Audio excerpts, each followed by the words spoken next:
Assalamualaikum warahmatullahi wabarakatuh, sahabat konsep kehidupan channel dimana saja berada, sehat walafiat ya.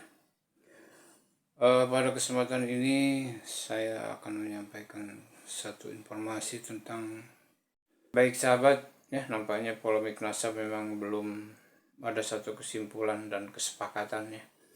Sebab Ba'alawi terus mempertahankan tidak menyadari kalau mereka itu memang bukan keturunan Rasulullah, tapi walaupun mereka tidak punya kuat bukti otentiknya, tetapi mereka tetap menjaga ya, tetap mempertahankan ya. Ya mungkin karena malu atau mungkin karena sudah enak ya jadi Ba'alawi yang tersambung ke Rasulullah ya. Ya untung saja karena sikap-sikapnya yang kurang disukai oleh para ulama dan kiai Indonesia, sehingga terjadilah penelitian nasab ini. Baik, di subscribe dan di like. Bagi yang sudah subscribe saya ucapkan banyak terima kasih. Mudah-mudahan Allah bukakan pintu rezeki yang seluas-luasnya dan Allah bukakan kemudahan segala urusan dan Allah beri umur panjang, barokah dan manfaat. Yuk kita simak saja video diskusi berikut ini. Selama ini para kiai tidak berani menyampaikan kebenaran apa yang sudah ada di kitab Ihya Ulumuddin, yakni apa? Tentang bahayanya tipu daya Ba'alawi, ya kan? Itu yang pertama. Kemudian golongan mereka ketika merasa terusik, ibarat rencana licik mereka sudah mulai tercium dan kebongkar habis-habisan, mereka menyerang balik dengan fitnah-fitnah yang sangat luar biasa. Ada yang memfitnah Wahabi, ada yang memfitnah termasuk tadi yang disampaikan rasis, ada. Dan justru yang rasis itu dari golongan mereka. Karena apa? Kita orang Indonesia, orang Nusantara dari dulu tidak pernah membeda-bedakan. Terbukti apa? Di sini Indonesia ada Bhinneka Tunggal Ika. Negara lain nggak ada, tapi Indonesia ada Bhinneka Tunggal Ika. Berarti apa? Indonesia tidak ada rasis. Justru yang rasis adalah dari para imigran-imigran Yaman yang cucu-cucunya sekarang itu saat ini menebar rasis. Contoh, Ane Duriyah Rasul, kamu harus cinta sama Habib Rizik, ini seorang wali. Ini kan goblok ini namanya. Ini penyesatan ini. Ini siapa yang ngomong? Itu ada videonya di YouTube, namanya Habib Novel Al Idrus, itu Solo. Sedangkan dia sendiri di Solo itu numpang, tetapi lupa ketika dia ibaratnya dikasih hati jaluk rempelo. Iki kalau orang Jawa, Pak. Tapi karena sudah kebangetan, saya sebagai orang Jawa Tengah, saya harus berani menyampaikan karena ini doktrin yang sangat menyesatkan. Kalau seorang wali jelas selalu mendoakan kebaikan kepada setiap umat atau makhluk ciptaan Allah. Itu salah satunya. Lah kan bisa dilihat, wong doanya saja itu semua jelek kok, ya kan? Bahkan ingin menghancurkan negara Indonesia, selalu melawan pemerintah, kok dianggap wali. Ini sekolahnya di mana? Indonesia, tanah Jawa ini sudah gudangnya wali, bro. Betul Pak Ibron? Hampir setiap desa ini banyak walinya. Tetapi karena doktrin-doktrin mereka itu ingin menenggelamkan termasuk Wali Songo, Duriyah kerajaan, bahkan sampai ke ulama-ulama Nusantara. Contohnya, mohon maaf, di area makam Sunan Bonang, ya kan, dulu tidak ada makam namanya Habib Al-Jufri, Al-Kaf atau Al-Siapa. Tapi pada saat ini kita kecolongan di area makam Sunan Bonang, di situ ada banyak makam Habib. Sedangkan Duriyah Wali Songo, Duriyah kerajaan, saking takzimnya saja tidak berani meminta dimakamkan di lokasi area makam Sunan Bonang. Betul Pak Ibron? Nah, ini kalau tidak kelakuan orang-orang Yahudi nggak mungkin. Kalau orang Nusantara pasti ada namanya tata krama dan etika. Tetapi pada saat ini Nusantara sudah cerdas semua, termasuk mereka bahkan ibaratnya ada doktrin kalau tidak mencintai Habib kafir. Ini doktrin sesat. nggak masuk surga macam-macam. Lah ini kan doktrin-doktrin yang menyesatkan. Ulama-ulama Nusantara ditenggelamkan gara-gara kitab dirubah oleh Wahabi. Mereka akhirnya merubah sejarah, sejarah para wali, sejarah kerajaan, bahkan sejarah NU dan sejarah Jatman. Berdirinya Jatman Torekoh itu pendirinya adalah Kiai-Kiai Qadiriyah wa Naqsabandiyah. Sejarah Jatman dirubah, sejarah NU mau dirubah, bahkan di tubuh PBNU sendiri banyak Habib-habib yang sudah menyusup di organisasi NU. Sedangkan muasis NU itu tidak ada yang namanya Habib. Bahkan mereka membuat tandingan 1926 berdirilah NU tanggal 31 Januari, maka 1928 mereka membuat tandingan, ya kan, yang didukung oleh Belanda pada saat itu, yakni namanya Robitoh Alawiyah. Kok sekarang ada doktrin antara kiai dan habib tidak bisa dipisahkan dari dulu? Ketemunya di mana? Mereka justru malah memisahkan diri. Tapi pada saat ini mereka menyusup, mulai ranting, ya kan, MBC, PCNU, PBNU sampai PBNU, ya kan, ada yang muhtasar posisinya macam-macam. Ini NU mau dihancurkan oleh orang-orang tersebut. Kita pada saat ini harus sadar dan berani menyampaikan kebenaran, karena ini kaitannya keselamatan negara kesatuan Republik Indonesia.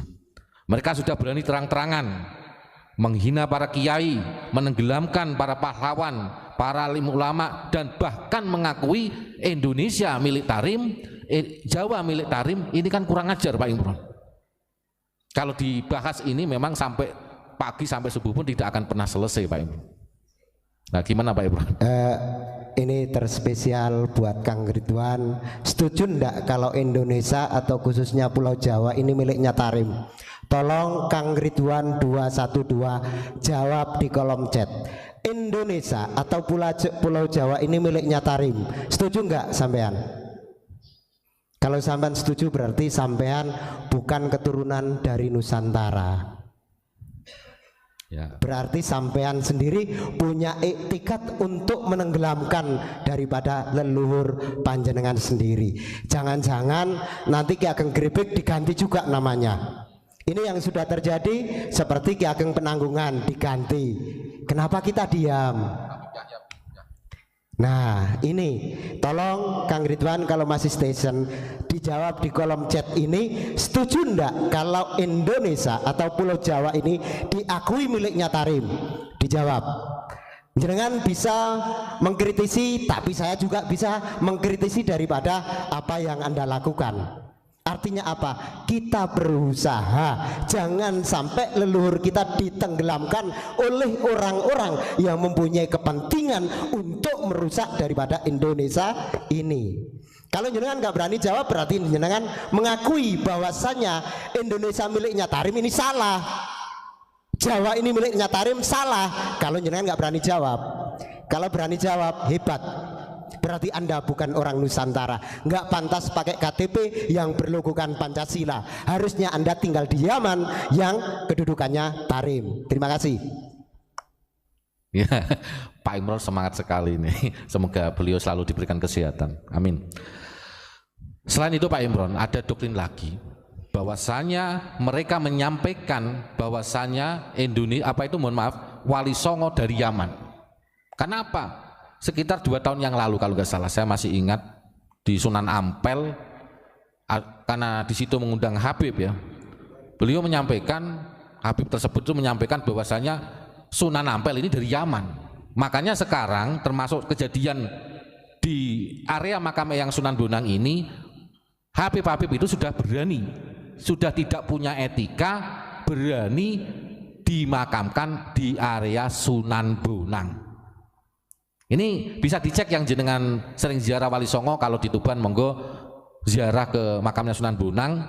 Di situ ada makam-makam Habib, sudah banyak di situ. Nah ini kami sebagai dzurriyyah Wali Songo, kalau bisa secepatnya dibongkar itu makam Habib-habib, kurang ajar itu. Ya mungkin terima kasih, saya agak terima kasih. Ya nanti biar disambung lagi Pak. Masih lagi ya tuh ya Allah. Karena gini. Sekarang itu memang oknum-oknum Habib dan bisa dikatakan sudah menyeluruh ya, sampai ke pelosok-pelosok desa. Kenapa di Tulungagung ada petilasannya Pangeran Benowo juga diganti Al-Muhdor? Karena di Tulungagung ada Habib yang bermarga Al-Muhdor, pasti akan diganti sesuai dengan marganya. Lah wong Pangeran Benowo ini trah kerajaan asli, trah Wali Songo, kok Habib berani-beraninya merubah menjadi Al-Muhdor? Kamu-kamu itu, kalian-kalian itu harusnya sadar, di Indonesia itu dibawa oleh Belanda. Termasuk Utsman bin Yahya ini adalah penjahat yang ada di Indonesia ini. Ini harus dipertegas dan harus dijadikan sejarah bahwasanya Utsman bin Yahya adalah penjajah yang berkedok agama di Indonesia. Kenapa seperti itu? Karena gara-gara fatwanya Utsman bin Yahya banyak kiai-kiai di Banten yang meninggal dunia. Itu ada kejadian geger Cilegon. Makanya kita saat ini harus sadar, yang mbah-mbahnya adalah seorang pahlawan, teruskan perjuangan leluhur jenengan, seorang pahlawan yang dulunya berani menaruhkan jiwa dan raganya, hartanya, bahkan nyawanya untuk bangsa Indonesia ini. Yang leluhur jenengan dari kerajaan ataupun Wali Songo, kita saat ini harus bersatu. Indonesia ini diobok-obok oleh Habib Yahudi Yaman. Gus, nah gimana Pak? Pertanyaannya, kalau ulama-ulama kita di era sebelum kemerdekaan banyak yang dibantai Belanda, seperti yang barusan disampaikan, kalau dia katanya ikut merumuskan Indonesia, satu tokoh saja dikedepankan, siapakah? Habib yang terbunuh yang melawan Belanda. Bisa ditulis di kolom chat bahwasanya Habib si Anu bin Anu meninggal di saat 10 November misalkan. Kalau ada, setahu saya sih nggak ada, setahu saya nggak ada. Ketika Indonesia di dalam keruh, mereka sembunyi. Di saat aman dan damai, mereka berkata, akulah harimau. Pret. Hanya pengakuan-pengakuan yang sangat-sangat ironis. Di saat ini dianggap ulama-ulama Nusantara sudah tertidur lama, ternina bubukkan. Mereka seenaknya sendiri, makam-makam leluhur banyak yang dipalsukan. Kalian-kalian yang menjadi anak-anak Nusantara, kalau nggak terpanggil, di manakah hati nuranimu? Bahkan kalau kalian membela dia mati-matian, hatimu di mana? Kita nggak rasis. Minimal ada rasa sakit hati ketika leluhur kita dihabisi oleh kelompok mereka. Nah, ini Ustadz Kholis kayaknya udah lumayan. Tadi saya nyimak bahasanya Pak Imron kan, tolong sebutkan satu nama Habib yang terbunuh ketika 10 November. Itu kan melawan Belanda ya Pak? Iya. Nah, bagaimana mau terbunuh? Kan beritanya kan ada anggaran 100 golden dari Belanda kan, itu diberikan kepada Mufti Batavia. Betul. Nah, itu betul kan Pak? Iya. Nah, itu kan tidak bisa dihapuskan dari sejarah, bahkan dari klan yang menulis sejarahnya kalau menerima 100 golden itu siapa itu yang nulis Pak? Yang dari klan Senok Jorjen itu, beliau sendiri menuliskan bahwasanya per 1 bulan apa per 1 minggu, per 1 bulan itu beliau memberikan 100 golden kepada Mufti Batavia. Itu kan sebetulnya sudah jelas, sejarah sudah mengungkap jelas. Tapi kenapa pertanyaannya sekarang kok masih dibela? Masih dibela bahwasanya Mufti Batavia itu memang tidak pro dengan Belanda. Itu dengan alasan apa, monggo Pak? Ini kalau di dalam sejarah mereka yang menyampaikan bahwasanya Utsman bin Yahya itu diangkat oleh para ulama Indonesia. Pret. Kenapa? Karena yang mengusulkan untuk mengangkat menjadi Mufti Batavia yaitu Senok Jorjen kepada pihak Belanda. Artinya Utsman bin Yahya diangkat menjadi mufti Batavia itu tidak ada campur tangan daripada ulama-ulama Nusantara. Kalau hari ini ada yang bercerita bahwasanya kesepakatan ulama-ulama Betawi dan sekitarnya yang mengangkat Utsman bin Yahya, masyarakat tidak punya wewenang. Yang punya wewenang adalah kolonialis Belanda. Pada saat itu yang bercokol di Batavia, yang saat ini adalah Jakarta. Jadi jelas yang mengangkat Utsman bin Yahya menjadi mufti Batavia itu pure Belanda, tidak ada campur tangan daripada ulama-ulama Nusantara. Dengan bukti apa? Karena digaji oleh Belanda. Kalau ulama-ulama kita terdahulu nggak ada gajian per bulan. Mereka sampai dibela-belain supaya santrinya bisa hidup, bisa makan, bukan malah mencari bayaran. Lah hari ini kita diputar balikkan sejarah itu, seakan-akan Utsman bin Yahya itu diangkat oleh alim ulama yang ada di Betawi dan sekitarnya. Mohon disadari hal tersebut, karena di dalam catatan sejarah tidak pernah terhapuskan, dan di salah satu kitab yang dikeluarkan oleh Utsman bin Yahya, orang-orang yang melawan kepada kolonialis Belanda termasuk golongan pemberontak itu masih tercatat rapi di dalam kitabnya Utsman bin Yahya. Moga